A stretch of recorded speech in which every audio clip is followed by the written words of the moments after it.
College baseball is back, and the SEC is absolutely loaded.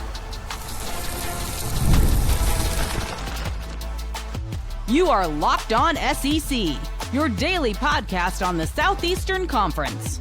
Part of the Locked On Podcast Network, your team every day. We are squadding up to talk SEC baseball for the first time ever. I'm Zac Blackerby, host of Locked On Auburn, joined by Steven Willis of Locked On Ole Miss, John Nabors of Locked On Razorbacks, Clint Shamlin of Locked On Bulldogs, Eric Kane, Locked On Vols, and Corey Burton of Locked On Vandy. We made it. Pretty much. It's baseball season. John Nabors, I assume you're the happiest of all of us. Is that right? Why would I be happy? This is something Arkansas is good at. No, well, yeah, that's true. No, we are actually good at it. It's a lot of fun. I am excited about baseball season, if you can believe it. But this is kind of our time to shine, where Dave Van Horn's won 18 SEC games or more every year since 2017 and constantly been a national seeds and all that. Only thing missing is the thing that matters the most is the College World Series title. But hey, maybe this is the year. Maybe this is. I was going to say it's going to be off-putting if I say something because Arkansas knocked Tennessee out in Supers last year, but I don't remember that. I don't remember that at all. What happened in that? Be off-putting. I don't think anybody's pushing back on you being off-putting there. Of course, Arkansas 7th according to the D1 baseball preseason poll. I mean, the SEC is absolutely loaded as far as those top 25 teams. I mean, especially in the top 10. LSU, though, of course, I mean, not surprising, the highest ranked. I mean, is LSU still the king of this conference, the king of college baseball in y'all's mind? I think you're in a situation to where LSU has to lose. They're kind of the darlings at the moment. If you want to be the man, you have to beat the man. And this is a absolutely ridiculous conference to where some team that is really, really good is about to throw up a 13-17 in conference play. And I think everybody needs to be prepared for that. And somebody that may not be ranked couldn't turn out to have a really good team over the course of the season. And this is just SEC baseball. I mean, but until LSU gets knocked off, yeah, they're kind of the top dog. Yeah. Yeah. Corey Burton, your Vandy boys squad that you guys lean into, obviously a lot of excitement. Very much. Yeah. Tell us about that. Well, you got a guy that was preseason all SEC on the pitching staff, Connor Fennell.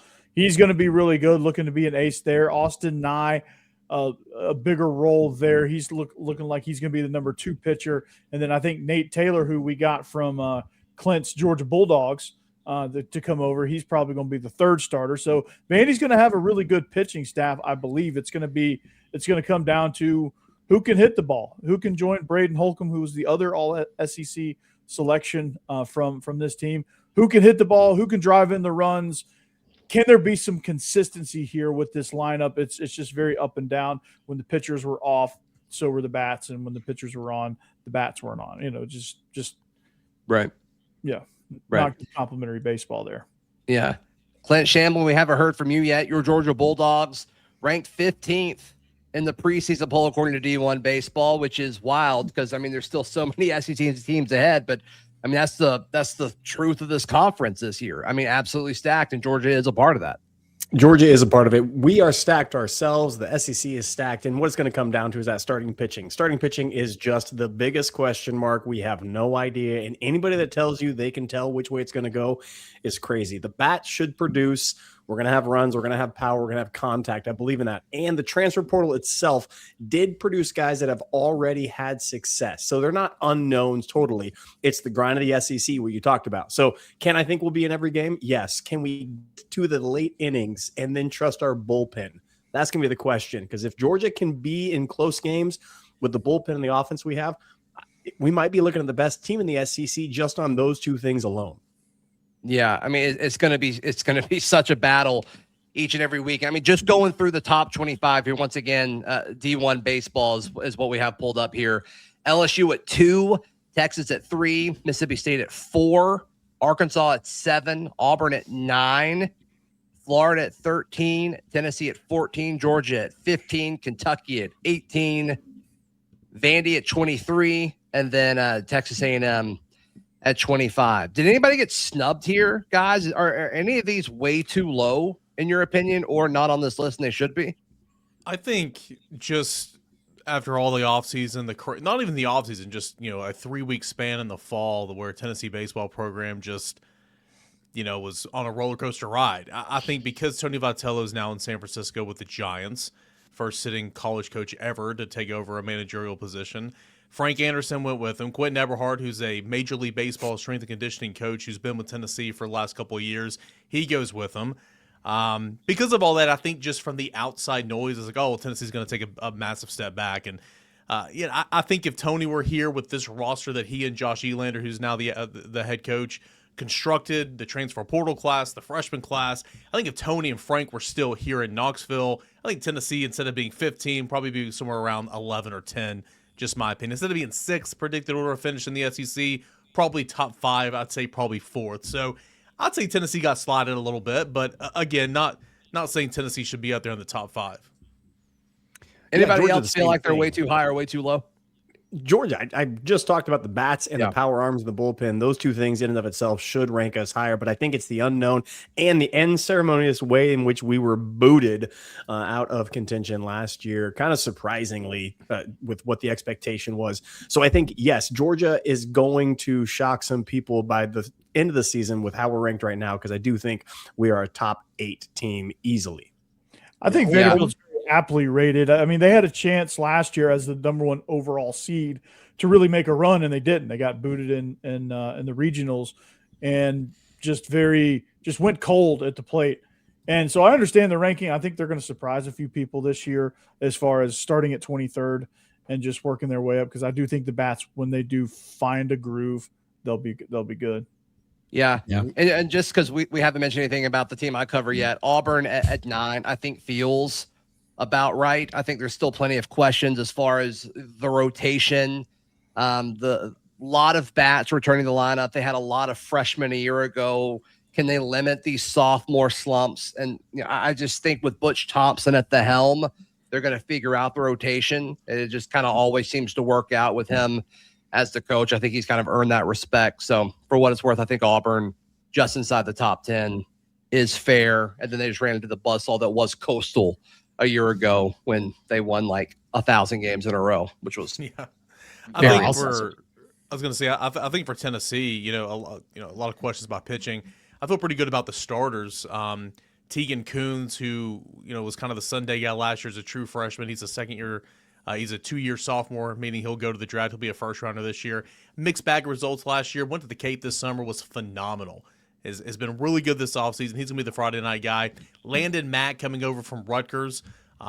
Really solid debut season in the Big Ten, coming over to Tennessee. Got a little bit of Liam Doyle, but in terms of the intensity on the mound, but the comp is kind of Chase Dolander. And when you're obviously lumped into that category as a Tennessee pitcher, a lot of high expectations. He's going to pitch on Saturday. Then you got Evan Blanco, who used to be a Friday night guy for Virginia, an Omaha team in 24. He's going to pitch on Sundays. Brandon Arvidsson coming back to be the swingman in the bullpen. I have more questions about the bullpen for Tennessee, but I think that's the case for everybody, especially in this era with the transfer portal, guys leaving, guys looking for other opportunities. Tennessee did bring in Brady Frederick of ETSU, a submarine guy, SoCon pitcher of the year, brought in Bo Rudy at Kennesaw State. I think those guys are going to play pretty well, but I don't have any major concerns about the lineup because the way this team is built year in and year out, with Vitello and Elander, I mean, they're going to just hit the crap out of the ball. My questions is the pitching staff, the bullpen specifically, who kind of steps up where. But again, I think we could all say that right now, sitting here in preseason. Yeah, well, that's the biggest thing. That's the biggest thing I think for, like you said, every team, because like Arkansas, I know this is a shock, but Arkansas is too low at 7 in my opinion, because not everyone sees, you lost the Golden Spikes Award winner Vahiva Lloyd, you lost your starting pitcher in Zach Root, you lost these guys, but here's the thing is Dave Van Horn had one of the best recruiting classes in the country. He's still got a transfer portal, but it's always about the bullpen. There's a lot of uncertainty there for everybody. But here's the deal is that Arkansas has the preseason SEC Freshman of the Year in Carson Brumbaugh, who's a starting shortstop. That's a lot of expectation, but I think he could step up into that role. They have a guy like Ryder Helfrich coming back as a catcher who's on the Golden Spikes Award winning watch list. You have Gabe Gackel, who's also on that spot. He's going to be their ace pitcher this year. So here's the deal is like they lost so much from last year. I think if some people are saying, oh, well, that's you're just going to take a step back. Are they going to have a Vahiva Aloy on the team? Probably not. But the thing is that it's always about are these guys going to step up? Are they going to be able to have the guys take those next steps from a year ago in their development? If that happens, Arkansas will be one of the best teams in the country and probably will be the favorite to win the SEC when it's all said and done. All right, I want to ask you guys a big picture, zoomed out question about the transfer portal in the state of college baseball and how I think the SEC personally benefits from it. And then I also want us to all hop around and preview what's happening this weekend around the conference. That's next on this SEC Baseball Squad, brought to you by our friends at Mazda. This is Mazda's moving the game forward. For those who show there's more to a score than what's on the screen, I'm going to call somebody out. Eric Kane, give me someone from Tennessee that's moving the game forward. Yeah, I think a name that everybody's going to know, not only in the SEC, not only in this little group here, but really in college baseball, is going to be Blaine Brown. Transfer from Rice, two-way prospect, lefty on the mound, hit about 97, 98 in the scrimmage heading into the season, the pizza series as they call it. But he's going to be a bat in the lineup, top of the order, 1-2, sweetest swing from the left side, power, can spray it all over the field. This guy is going to be an all-SEC type player. Blaine Brown, know the name, two-way prospect. He moves the game forward for Tennessee, and really, when you're the new venture in college baseball, moving the game forward to the 34-man rosters. Yeah, I think that's a great answer. Mazda puts the same passion into every model. Highlights make the reel. What it takes to get there makes it count. There's more to a Mazda because there's more to you. Today's show also brought to you by our friends at Wayfair. Raise your hand if you love Wayfair. Just real quick, for those listening on audio, everyone's raising their hand. It doesn't matter if it's for, bedroom furniture. My dining room table is actually from Wayfair. I've ordered multiple bookshelves that are in my home from Wayfair. Just did a crossover with Corey Burton of Locked On Vandy. It's where his patio furniture is from. Wayfair has everything. It has everything. Get organized, refreshed, and back on track this new year for way less. Head to wayfair.com right now to shop all things home. That is WAYFAIR.com. Wayfair, every style, every home. And today's show brought to you by our friends at TurboTax. I actually just figured out why John Nabors is suddenly happy again. It's not college baseball season. It's because he finally did his taxes. He hit up TurboTax and he's like, you know what? I'm tired of this burden of having to pay my taxes follow me around. I'm going to be happy again. And thanks to TurboTax, our buddy John Nabors is actually happy again. For a limited time only, you can have your taxes done by a TurboTax expert just for $150 all in. If a TurboTax expert did not file for you last year, just make sure you file with them before February 28th. Take taxes off your plate like John Nabors did and get back to your life. You can be happy again. Visit TurboTax.com/local to book your appointment today. Thank you so much for making all of our SEC shows your first listen every single day. And if you want more, if you want ad-free feeds, if you want exclusive Discord, which I'm sure will be bumping during the baseball season, check out all of our shows through the Everydayer Club, just the name of the show. So for me, be locked on auburn.supercast.com. All of us will have our links and our respective show notes down below if you want more info on the Everydayer Club. Steven, I'll start with you. Actually, let me ask the zoomed out question first. Do you guys feel like we've all referred to transfers so far to this point? If you're a transfer portal candidate and you're a guy who clearly can play up a higher level of competition in the SEC, in college baseball, do you think the SEC could potentially benefit more in baseball than other sports via talent acquisition through the portal? What are y'all thoughts on that? 1,000%. Not even close. It feels like we're playing a different sport than everybody else is conference-wise here. I mean, the rankings speak for themselves too. I mean, it's there. Yeah. Especially since the 11.7 went away. Yeah, the SEC is one of the few. It's one of the few places that have schools that actually have baseball programs that either break even or even in some cases make money. I mean, it's a different game. It's a different change. Look at those stadiums. I mean, for crying out loud, it's like you can't get that, and you go pro and you go play out in Sheboygan, and you're not getting any of those types of places and facilities. So yeah, it's not even close. Tennessee, the SEC.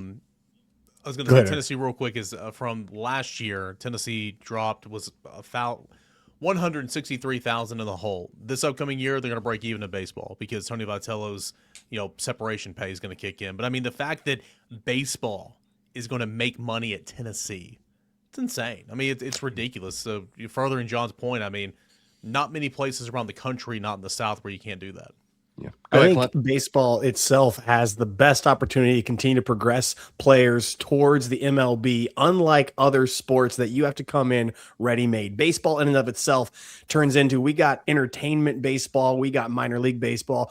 College baseball in and of itself is incredibly entertaining. I mean, just the atmosphere in these stadiums are unlike anything else. Plus the development of these kids as they're coming through and transferring. I think baseball makes the absolute best sense transferring. The SEC turns into a far better feeder program for MLB in the draft to prepare them well. And all the teams that we talked about that we represent are well positioned to do that. Yeah. The facilities, like John said, the facilities, the coaching, the money that's being circulated through this conference is starting to become bigger than a minor league contract. So you get drafted by the White Sox and you get sent to, I don't know where they play, but I'm just going to say Iowa City. I think that's the Cubs, right? So they get sent to Iowa City. And would you rather go there, or would you rather go to Arkansas, who has top-notch facilities, or Vanderbilt, who has top-notch facilities, on down the line? Yeah, and you're only playing 4 games a week. You're not having to travel everywhere. You're a star on your campus. Like, and you're getting NIL, you're getting paid too. Yeah, and every stadium has TrackMan attached. There's a reason that MLB put that in everywhere in the conference. That's right. All right, let's hop around and discuss what our teams are doing this week. I'll start just quickly because I think it's one of the probably least interesting matchups. But Auburn hosts Youngstown State, which is not a state, and this is one that Auburn should absolutely run away with, despite some of the questions with the bullpen and all that. I think Butch Thompson will be able to kind of mix and match and experiment a little bit, which is good. So we'll just go in order. Steven Willis, what's Ole Miss got this weekend? Ole Miss has the Nevada Wolfpack this weekend, and it'll be nice for Hunter Elliott to kind of get going, one of the better pitchers in all of college baseball. But the question is going to be what's behind him, essentially. And they're going to have to figure out a Saturday starter and a Sunday starter and get their fielding percentage freaking better than it was last year. They did too much bad news Bears stuff. And is this team a 3 outcome hitting team, or can they play a little bit of small ball? They got the transfer Dom Decker coming in from Murray State. Is going to play second base this year. There's questions with this team. That's the reason I'm not upset about them being underranked by not being ranked. But I do think if everything comes together, they're going to be a lot better than what they think they're going to be this year. All right, John Nabors with Arkansas. Yeah, so Arkansas, and I know Corey's going to talk about it, but while you guys are sitting there with the Poors playing in some random teams, we're actually going to be in someplace better called Globe Life Stadium and playing in something called the Shriners Children's College Showdown. So, well, we'll be there in 2 weeks. So yeah. Well, no one cares. Baseball doesn't matter except for the first week, anyways. But still, Arkansas is going to be playing against Oklahoma State to open that up on Friday night at 7 p.m. And then they play the top 10 team TCU, which Arkansas, anytime they play purple teams, it's always been pretty rough at times, whether it's LSU, TCU, Kansas State. Don't know what it is. Purple's just not a very good color in Arkansas. So hopefully Razorbacks get a little revenge there. And then they play Texas Tech also this weekend. So really, normally Arkansas's had actually some games before they went down here to Globe Life, because Dave Van Horn's made a deal where they go to Globe Life every year. But to start the season, where you got scrimmages, but this is it right here, I think is really going to showcase just how this team's mindset is in the start. But should be a great thing. It should be a great atmosphere. Razorback fans usually take it over because we have nothing better to do in our lives. So yeah, it's going to be awesome. Yep. Corey Vandy's also a part of that, and you guys actually open against TCU. Yeah, we open against TCU, and then we play a similar schedule there. So it's just a great way to piggyback on what John said. It's just a great way to open the season because you're shot out of a cannon with that competition, and it's like, okay, here we go. We're going to get some immediate answers on A, the starting rotation, B, your bullpen, which is a giant question mark for everybody, and then C, for Vanderbilt, who's, like I said, what's the lineup going to look like? Who's going to be your hitters? Where you're going to get your runs from? How are you going to find some consistency? And you get all of those answers starting out against TCU, and then you run that gauntlet of the Shriners Children's Baseball Showdown. Yeah, and for what it's worth, Oklahoma is out there. Yeah, Oklahoma and who cares? Yeah, they're not here. Who cares? Yeah. Eric with the Vols. Yeah, we'll be at Globe Live here in a couple of weeks. Gonna host Nicholls State, but I think they dropped the state, or they don't like to be referred to as Not a Nicholls state. State. They're not They're one. not a state either. It's weird. It's confusing. So it should be a nice little tune-up weekend. Again, I wish they played better non-con, but the fact that they do go, I mean, they went to Houston last year. They were in Arlington a couple years ago, Phoenix 3 years ago. It's kind of getting a warm-up first couple weekends before you go. But, yeah, looking forward to seeing Tennessee. Look, the starting rotation, this weekend, Tegan Kuhn's on Friday, as I mentioned. Evan Blanco on Sunday, and, of course, Landon Mack on Saturday. Henry Ford, the transfer from Virginia, might be hitting leadoff. If not hitting leadoff, probably hitting third in the order. Excited about him. Mentioned Blaine Brown earlier in the show. Levi Clark is going to be a stud in this league, hitting in the heart of the order, playing first base for Tennessee, catching a little bit. So, yeah, I'm excited to see how kind of all the pieces come together and how this team – I mean, all those questions aren't going to be answered this week, but it'll be our first sample size. So looking forward to that and what should be a sweep and a couple of run rule games. All right, and then Did Clint you, Chamberlain, the Georgia Bulldogs. Horizon League coming on down. Wright State, also not a state, so this is a common thread throughout the entirety of it. This is what we want to see happen. Wes Johnson has his fingerprints on pitching. If the pitching is improved, the starting pitching throughout this series goes ahead and gets well within the game, keeps it going. And if Branch, Phelps, and Jackson go ahead and hit as we anticipate them to do, those come out of this, then I think the whole season is before us and great. I have no fear of the pitching staff because of that acumen that Johnson has. It's going to be fantastic, and I think should be handily won games. Anybody have any final notes to wrap up our first ever SEC baseball squad? Yes, Steven Willis. Thank you for raising your hand. Yes. Did Eric say Henry Ford, and is his nickname Model T? It better be, man. That is his name. We got to throw a power T on the side of that Model T, baby. But yeah, all name team, right? Yeah, that's great. That's great. All right, so we're going to be doing this every week throughout the season. They'll drop Tuesday afternoon, so be sure to check those out. So Corey Burton of Locked On Vandy, Eric Kane of Locked On Vols, Clint Chamberlain Locked On Bulldogs, John Nabors Locked On Razorbacks, Steven Willis Locked On Ole Miss. I'm Zac Blackerby, I host Locked On Auburn. We'll see you next time on the Locked On SEC Baseball Squad. Thank you, down.